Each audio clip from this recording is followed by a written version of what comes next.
Welcome back to season 2 of the Courtside podcast, everybody. I'm your host, Keelan.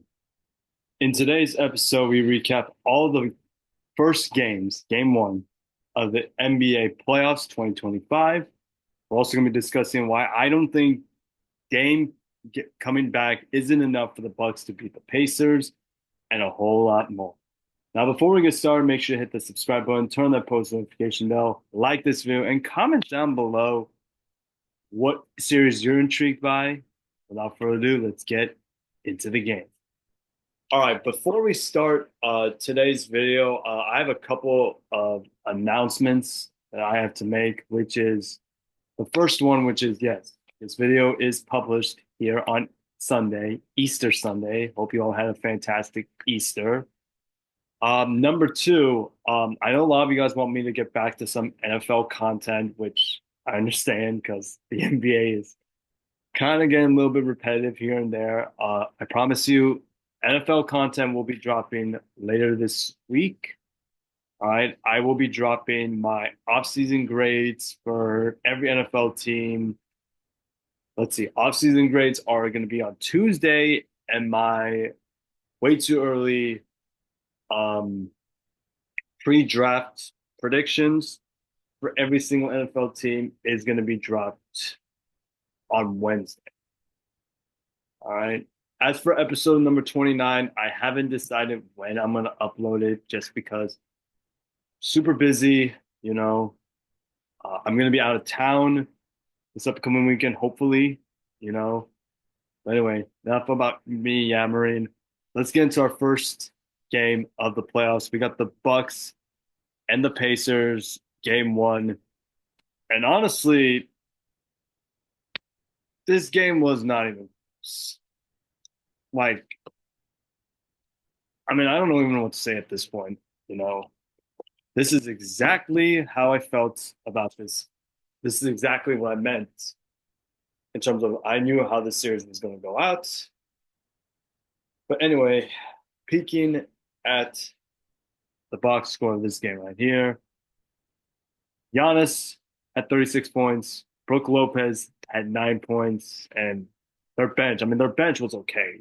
They had AJ Green had 15 points. Kevin Porter Jr. had 12 points, and Gary Trent Jr. had 14. Like I said, this is how I expected. As for the Pacers, Pascal Siakam had 25 points. Miles Turner had 19 points. Andrew Nembhard, who I believe hit a buzzer beater or something, I can't remember. He had 13. He had 17 points. Tyrese Halliburton had 10 points. And their bench was led by Ben Mathurin with 13 points and TJ McConnell with 11 points. Moving on to our next game of this, we got the Clippers and the Nuggets. And honestly, I stand by my prediction when I said this series was going to go in seven, because you never know. You might get a good game. You might never get a good game compared to this one. Again, this is only game one. But anyway, peeking at the box score of this game, Kawhi Leonard had 22 points. Ivica Zubac balled out. He had 21 points. James Harden actually led all scores with 32 points. Norman Powell had 12 points. Chris Dunn had 10 points. And Nick Batum led all bench scorers with 9 points. As for the Nuggets, Aaron Gordon, he had 25 points. Nikola Jokic had 29 points. Jamal Murray had 21 points. Christian Brown had 11 points, and the former Clipper himself, Russell Westbrook, he had 15 points. Peeking at the next game, we had probably the hardest series for me to pick just because I felt like these two teams were kind of even match. We got the Knicks, and we got the Pistons. And honestly, this game was actually really close. Like, I know the score said 123 to 112. The Pistons actually were up, I think, at the end of the third quarter, if I'm not mistaken. You know, but anyway, Tobias Harris led all scorers with 25 points. Asar Thompson had 10 points. Tim Hardaway Jr. with 19 points. Cade Cunningham with 21 points. And their bench was led by Malik Beasley with 20 points. As for the Knicks, I mean, OG Anunoby had 23 points. Karl Anthony Towns had 23 points. Jalen Brunson, despite being hunted by Asar Thompson, he had 34 points. Josh Hart had 13 points. And their bench was led by Cameron Payne with 14 points. Peeking at the next game, we got Wolves and the Nuggets, not the Nuggets, the Lakers, sorry. And honestly, I warned my Uncle Tony about this series. You see, my Uncle Tony, he's a Lakers fan. And I warned him about this series that the Wolves, they're no slouch. Anyway, peeking at the Timberwolves, Julius Randle had a solid game. He had 16 points. Jaden McDaniels had 25 points. Anthony Edwards had 22 points. But the real star of the show was Naz Reid. This man was a freaking baller. He had 23 points. And that's pretty much it. As for the Lakers, LeBron was held to 19 points. Luka had a really good game. He had 37 points, including that buzzer beater. If you haven't seen that buzzer beater, it was insane. And then Austin Reeves had 16 points, and their bench was led by Dalton Connect with 5 points.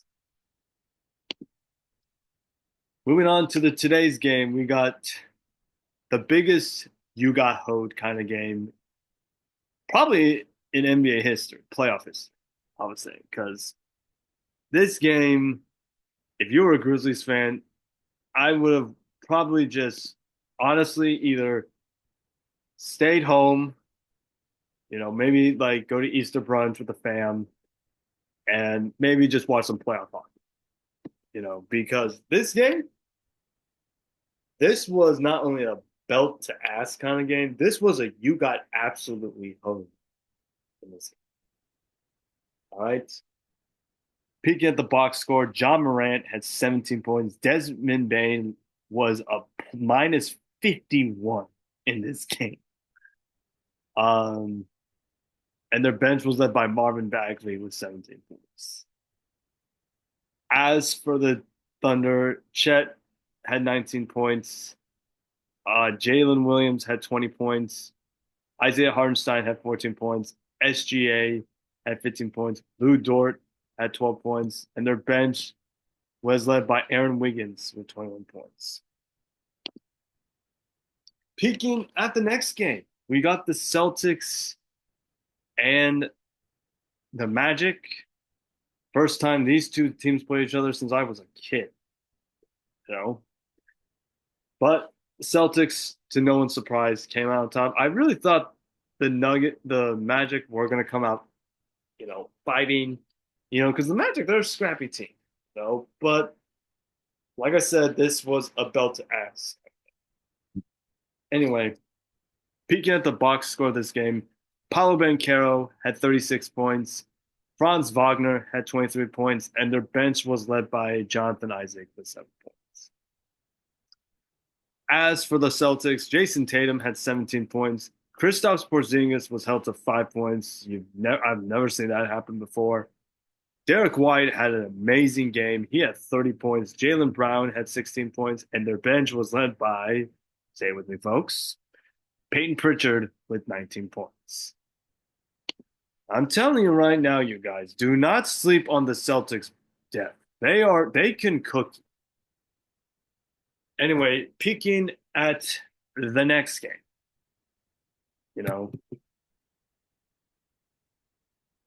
we got the Heat and the Cavs. And honestly, this game showed why the Cavs are the best team in the East. What more can I say? I know the Heat hung around a bit, but it showed why. But anyway, peeking at the box score of this game, Tyler Hero had 21 points. Bam Adebayo had 24 points. Andrew Wiggins had 14 points. And their bench was led by Davion Mitchell with 18 points. As for the Cavs, Evan Mobley was held to 9 points, which I don't understand how, but props to Bam for shutting him down. Jared Allen had 12 points. Darius Garland had 27 points. Donovan Mitchell had 30 points. And their bench was led by Ty Jerome with 28 points. And finally, the nightcap of this game right here. We have the Warriors and the Rockets. And to every idiot out there that said that I didn't know basketball, show me why? Show me why. Like, tell me why. All right, because this game showed why I'm not only just a genius, I'm also a prophet. And yes, you could say it was game one, but you just pissed off every single one. But anyway, peeking at the box score of this game, Jimmy Butler had 25 points, Steph had 31 points, Brandon Pozenski had 14 points, and their bench was led by Gary Payton II with 7 points. As for the Rockets, Dylan Brooks had 11 points. Alperen Sengun had 26 points. Fred VanVleet had 10 points. Jalen Green with 7 points. Jabari Smith Jr. with 11 points. And that, folks, is why you should never underestimate a champion. You see this right here. Jalen Green, 3 for 15. All right. Tari Eason, 3 for 10. Fred VanVleet, 4 for 19. Yeah, and yet you all called me an idiot for saying that the Warriors weren't going to beat Rockets were going to beat the Warriors. Think again. Well, that wraps up game one of the Western Conference playoffs for game one. What are you guys' thoughts? What game surprised you the most? And let me know in the comment section below. All right, moving on to our next segment, we're going to be discussing about the return of Damian Lillard. Apparently, Shams said the other day that Dame might make his return, and I want you guys to take a listen, and I'll later then give you guys my reaction. All right, keep in mind, Shams said this on TV. You know, let's see if I can find it. Um, see if I can find it. All right, this was what Shams said about Damian Lillard's return.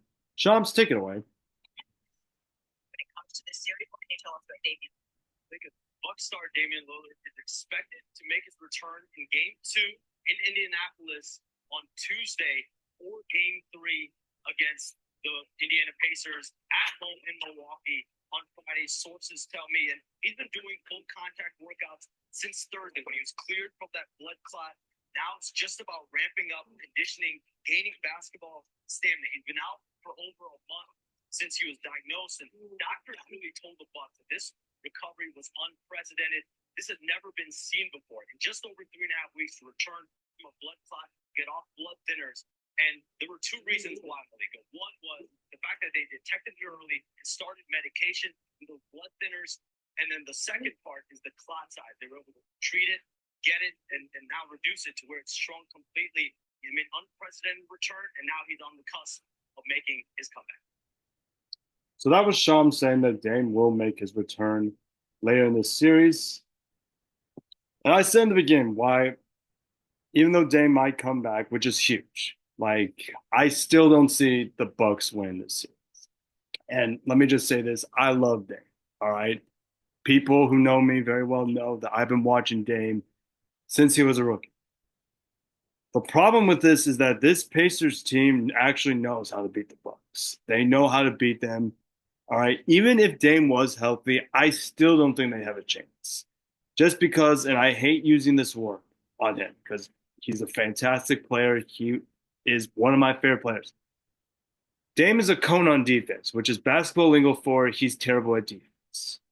And not to mention, we don't know how good Dame's going to be because, like Shams said, he hasn't played in like a month, so we don't know what his conditioning is going to look like.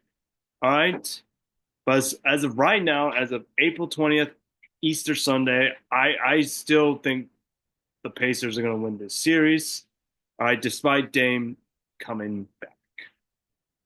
All right, so in conclusion, Dame coming back for the Bucks doesn't change my prediction of the outcome. I still think the Pacers are going to win the series. I do think, though, however, this series could get a lot longer than I expect it to be. All right, I'm going to take the Pacers, though, to win this series in 6 games, depending if Dame comes back and he's healthy.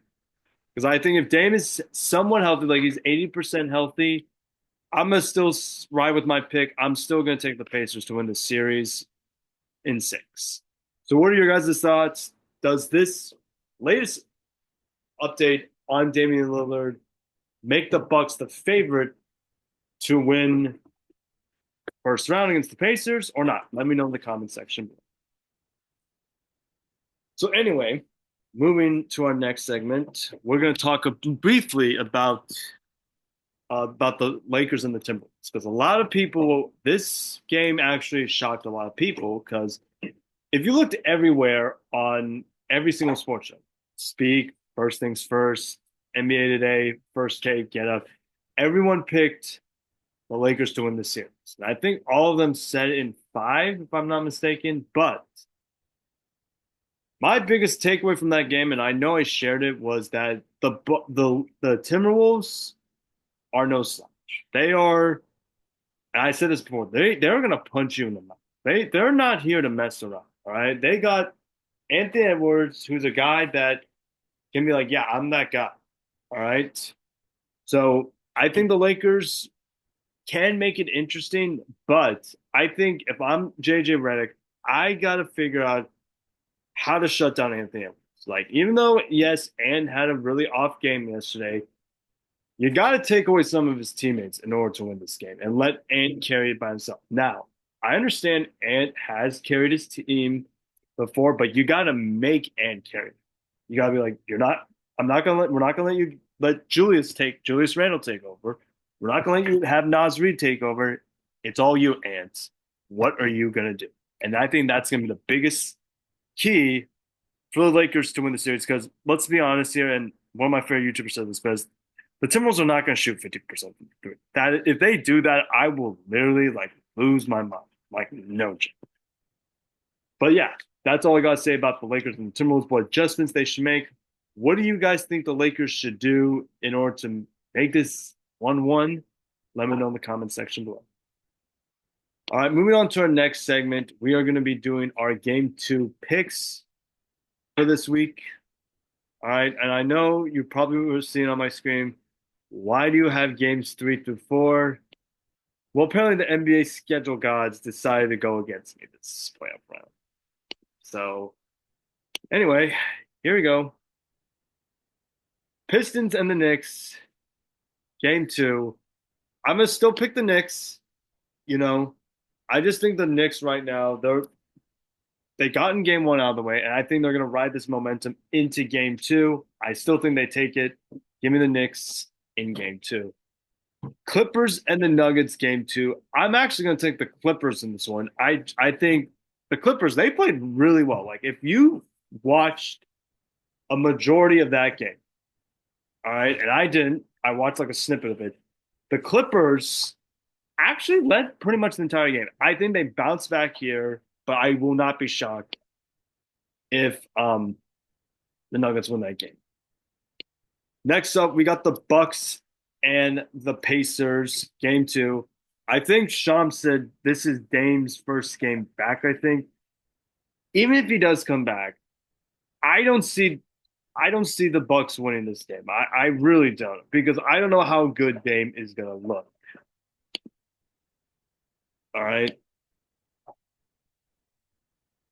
Next game up, we got the Grizzlies and the Thunder. I think the Grizzlies right now, they are pissed off. Because if you saw that box score, they got absolutely humiliated. Like 131 to 80 was the final score. Even my brother was talking about this game. Like if my brother is not a basketball fanatic like I am, when he talks about that kind of game, this was like a ass belt to ass kind of game. Regardless, I am gonna take the Grizzlies to win this game. I think they're gonna come for some vengeance. All right. And like I said with the Clippers Nuggets, if the Thunder win, I won't be surprised. Next up, we got the Timberwolves and the Lakers game 2. I am gonna actually take the Lakers in this one just because I think the Lakers, I think they're gonna bounce back. And like I said in my little, I don't know, like silly monologue for Timberwolves and the Lakers, like my little recap. The Timberwolves are not going to shoot 50% from the field. Three. If they do, I will generally like literally have a pair. Next up, we got the Magic and the Celtics. I'm gonna still take the Celtics, unfortunately. Look, I think even if Jason Tatum is not playing, I still think the Celtics are the far better team than the Magic. All right, the Magic right now, yes, Paulo and Franz are amazing, but like they need them to go crazy. And I just don't see that happening against a very loaded Celtics team. And then we got the Heat and the Cavs, game two. I am going to take the Cavs to win this game. I just think that right now, the Cavs, they're a far better team. I think Evan Mobley is going to have a bounce back game because, like, I don't think, like, he's happy with his performance. Like, 9 points in a playoff game, and yes, 9 points in a playoff game in any stretch is not good. And yes, you can credit Bam Adebayo for playing lockdown defense on this team. I just think Evan Mobley is going to bounce back, and I think he's going to come back with maybe like a 20 to 25 point game. We'll see. I'm not jinxed. And then we got the Warriors and the Rockets, game two. I'm still rolling with the Warriors here. I do think the Rockets are going to come back much better than they were like last than tonight. If you looked at the box score of that game, like I think Jalen Green's going to bounce back. I think Alperen Sengun's going to bounce back. I think Dylan Brooks is going to bounce back, and I think Fred VanVleet's going to bounce back, and I think Tari East.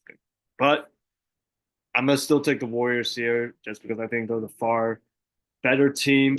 If you want to say it like that, I know that sounds kind of crazy, but hey, it is what it is. So, what are your guys' thoughts on my game two picks? Let me know in the comment section below. I hope you guys enjoyed this video because I enjoyed making it. If you did, please get a like, subscribe, turn on the post notification bell. My NFL people, yes, I will be dropping my off-season video next Tuesday. This Tuesday, not next Tuesday, this Tuesday, off-season grades. And then I will drop my um way too early pre-draft NFL rankings for every single NFL division this upcoming Wednesday. Hopefully. All right. I know it's kind of crazy. This is like the first of three videos I have to make this week. But yeah, this is basically it. I hope you guys had a fantastic, safe, and awesome and blessed Easter. And I know this sounds really cringy me saying, but like Christ has risen for all my people who are Christian out there. Have a fantastic rest of your week. Stay safe, stay warm, and I'll see you guys next time. Bye bye.